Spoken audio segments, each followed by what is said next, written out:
Mesdames et messieurs, bonjour ou bonsoir, tout dépend de l'heure à laquelle vous écoutez cette vidéo chez vous. Je m'appelle Michel Biemton, journaliste web camerounais, et merci de faire confiance à cette chaîne YouTube de l'engagement sociopolitique. Bienvenue à cette causerie citoyenne sur l'actualité camerounaise et africaine. Bienvenue à la chronique de MBT, mesdames et messieurs. Alors, mesdames et messieurs, il sera question au cours de cette édition de la chronique de MBT de ces deux messieurs que vous voyez en ce moment sur votre petit écran. Il s'agit de Ngongo Ferdinand, il est le tout-puissant secrétaire général à la présidence de la République au Cameroun, et le colonel Joël-Émile Mbankui, le commandant de la division de la sécurité militaire qu'on ne représente plus.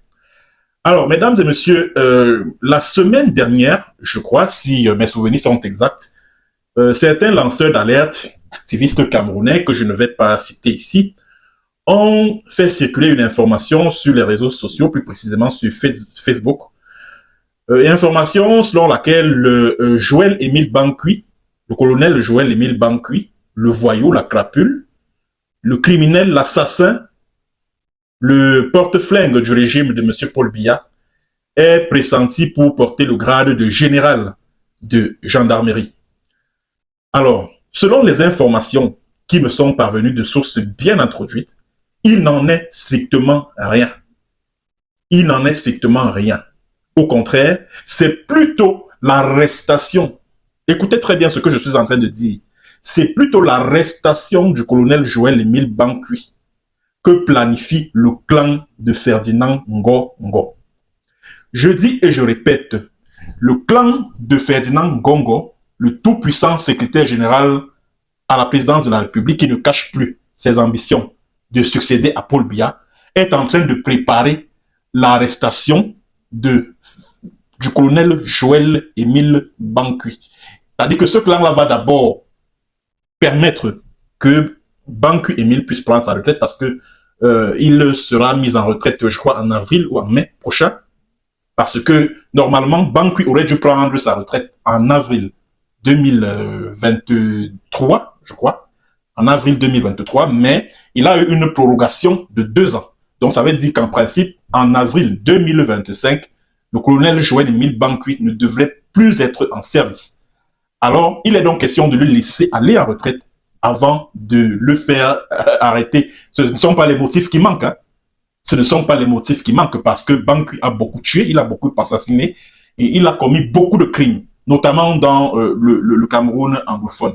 Voilà, c'est donc l'information que j'ai reçue de sources sûres. Et il faut que Mbankui lui-même le sache, qu'il sache que le clan de Ferdinand Ngongo qu'il a servi hier est en train de planifier son arrestation.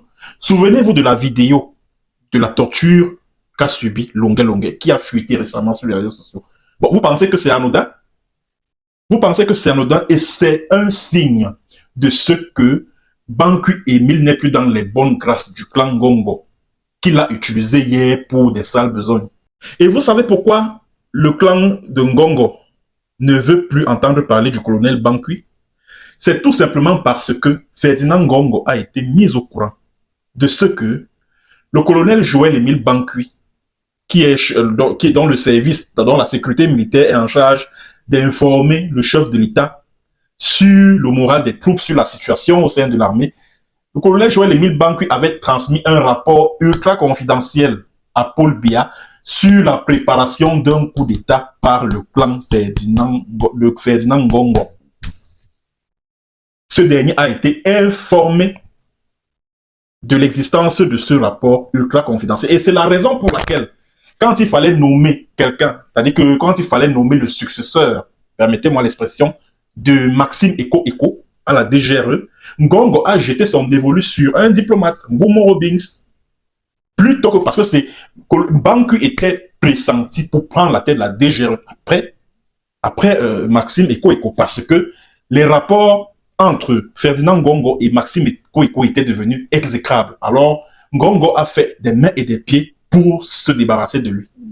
L'affaire Martinez-Zogo, et je ne cesserai jamais de le dire, l'affaire Martinez-Zogo participe justement du stratagème dont l'objectif final était d'obtenir la tête de Maxime Eko. C'est-à-dire que l'objectif pour le clan Ngongo, à travers l'affaire Martinez, c'était d'obtenir la tête de Maxime Eko et de prendre le contrôle de la direction générale de la recherche extérieure, parce que tant que Eko Maxime était à la tête de ce service de contre-espionnage-là, le plan de conquête du pouvoir de Ferdinand Ngongo ne pouvait pas prospérer. Et le colonel Joël-Émile Banqui a donc fait transmettre un rapport ultra confidentiel à Paul Biya sur ce plan machiavélique de Ferdinand Ngongo. Et pour faire transmettre ce message-là, ce rapport confidentiel au chef de l'État, Banqui est passé par l'ambassadeur de France.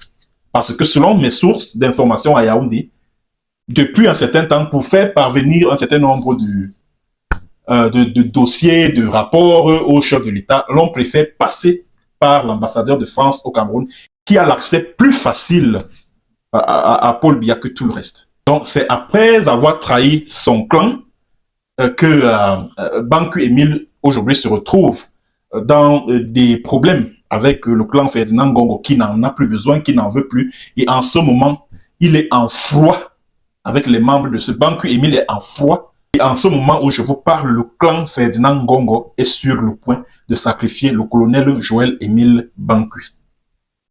Ce clan est sur le point de le sacrifier. Alors Banqui a été mis complètement à l'étroit, après avoir été utilisé par le clan Ngongo, notamment dans le cadre du conflit anglophone. Normalement, c'est la DGRE qui aurait dû s'occuper de tout ce qui est opération secrète dans le cadre de ce conflit, notamment infiltrer le mouvement ambazonien, le diviser, armer certains groupes armés, permettez-moi la répétition, dans cette zone-là et tout. Mais qui est-ce qui s'en occupait? C'était le colonel Banqui qui le faisait, qui faisait exactement le travail qu'aurait dû faire la DGRE, armer les EDF et les bandes armées que Atanganji a infiltrées en zone anglophone, corrompre certains leaders ambazoniens.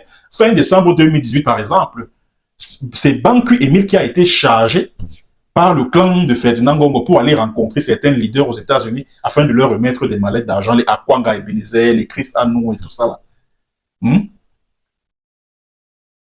Et même quand il a fallu monter l'opération pour faire arrêter Siseko Ayoktabe au Nigeria, c'est pas la DGRE qui s'en est occupée, c'est bel et bien la CEMIL du colonel Joël-Émile Banqui qui a monté l'opération.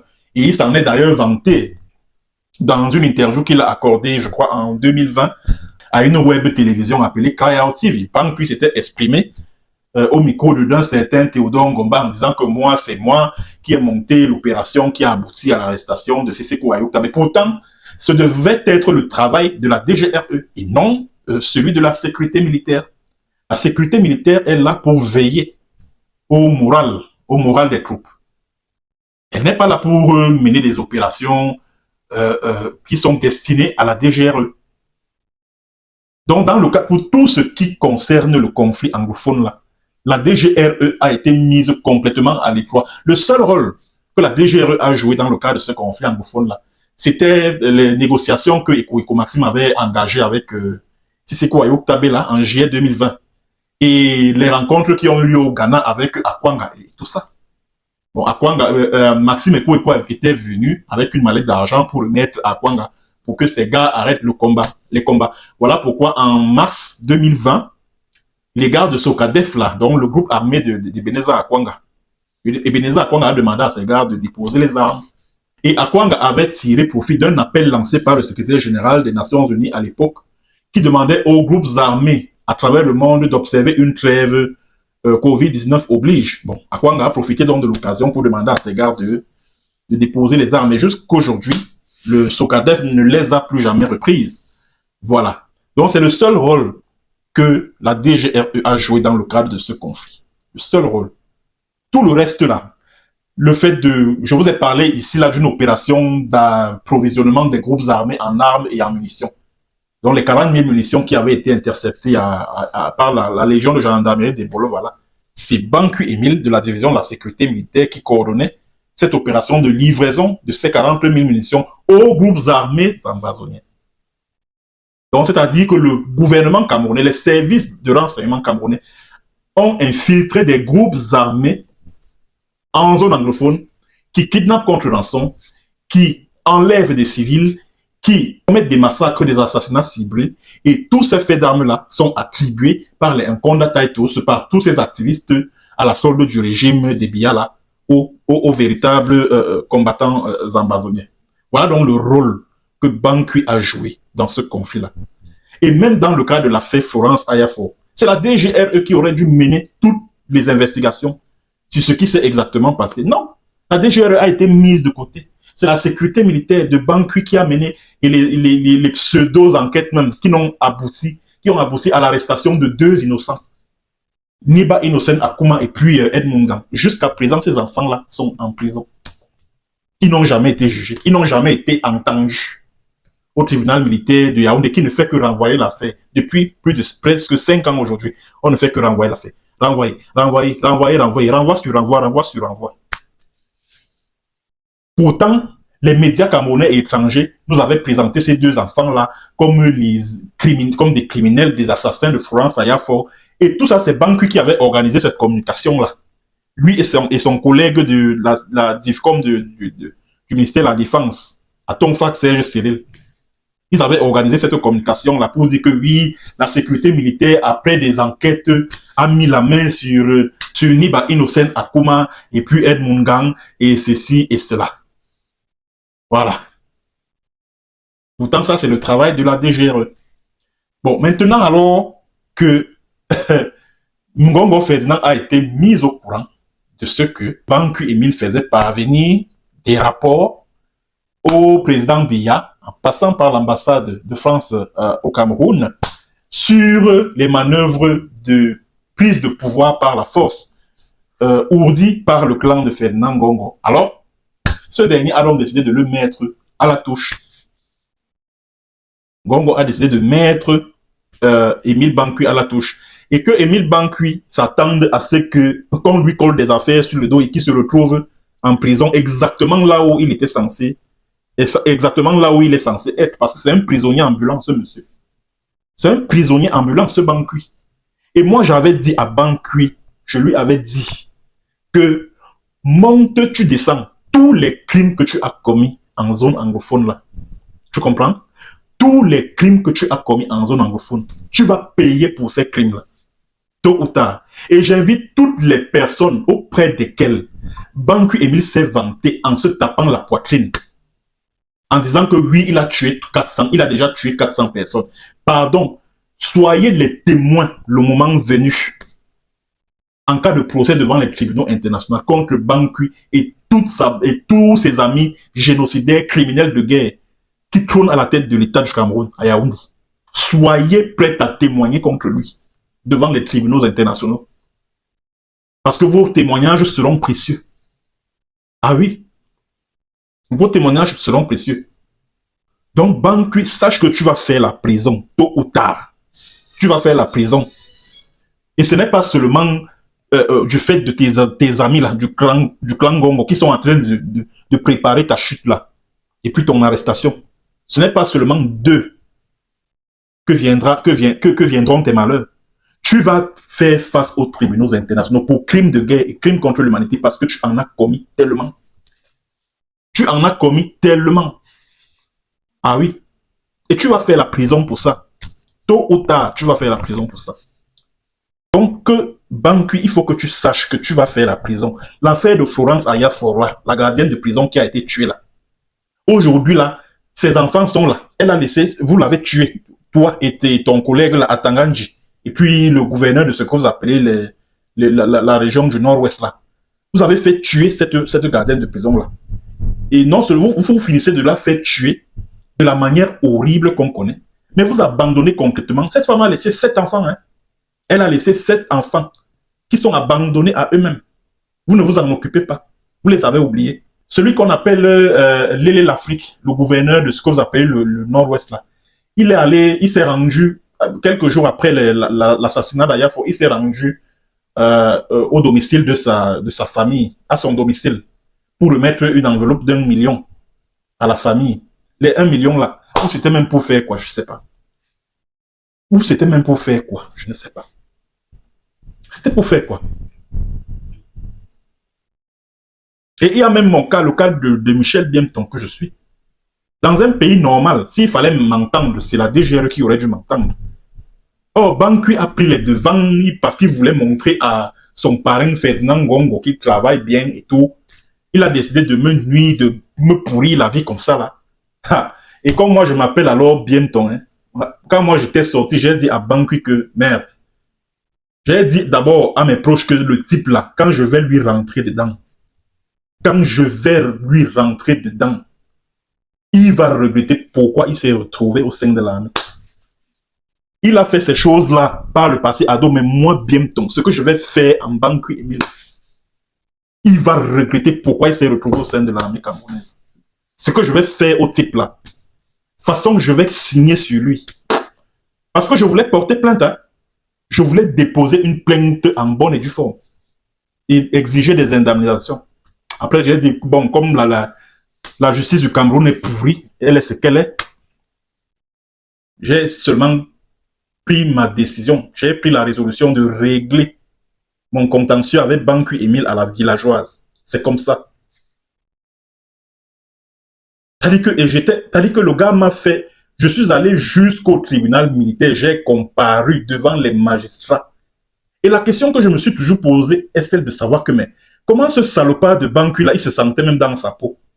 Donc il avait la conscience tranquille, il vaquait librement à ses occupations, et tout. Pendant ce temps, je languissais en cellule, puis en prison. Il était tranquille dans son coin, hein. Il ne se dérangeait même pas, il ne se faisait même pas de soucis. Sa conscience ne pesait même pas sur lui. Quand je suis sorti, j'ai dit que le type là, aïe. Et jusqu'à ça fait déjà 7 ans, ou je sais pas moi, 6 ans, je suis sur lui. Est-ce que j'ai changé d'avis à son égard? Du tout. Du tout. Quand je suis sorti de prison là, en février 2019, là, il envoie des gens venir me remettre de l'argent. J'ai dit que pardon, fous-moi le camp avec ça. Fiche le camp avec ton argent. Je t'ai rien demandé. Je pense que je suis tous ces activistes parce que tous ces activistes camerounais là, Bankui les a, les journalistes, alors n'en parlons plus, il les a ramassés, il les a mis dans sa poche. Le seul qui a réussi à lui résister, c'est moi. Bankui ne peut pas, il sait que moi je suis son remède. Il peut même pas venir là, il va d'abord prendre le courage pour m'appeler et dire que ouais, l'argent est monté de ça. Il va prendre le courage là-haut. Dernièrement, là, quand je l'ai dénoncé par rapport à l'assassinat de la bébé, et je le maintiens que c'est Bankui Emile qui a tué la bébé. C'est lui. C'est lui là. Je le maintiens. Parce que comme Bankui est le parrain de tous les dealers de drogue au Cameroun, la bébé, enquêtant sur les trafics de drogue là, Bankui l'a éliminé physiquement parce qu'il était sur le point de se mettre à table et de dénoncer tous les membres de cette mafia là, la mafia de la drogue là. Quand je l'ai dénoncé il y a je crois il y a l'année surpassée, Bankui Emile compose mon numéro de téléphone. Je ne sais pas où il voulait même qu'on se dise quoi. Où il voulait même me dire quoi, je ne sais pas.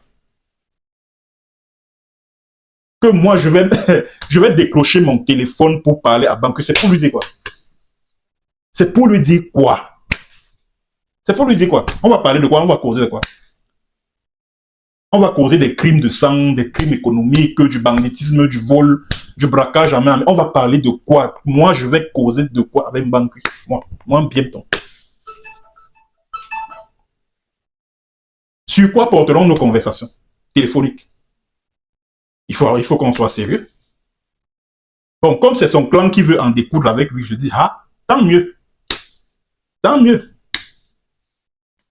Tant mieux. Bon, mesdames et messieurs, c'est ce que j'ai voulu partager avec vous comme information de première main. Merci d'avoir suivi. À très bientôt pour une autre séance et sur un autre thème. Allez, bonjour ou bonsoir.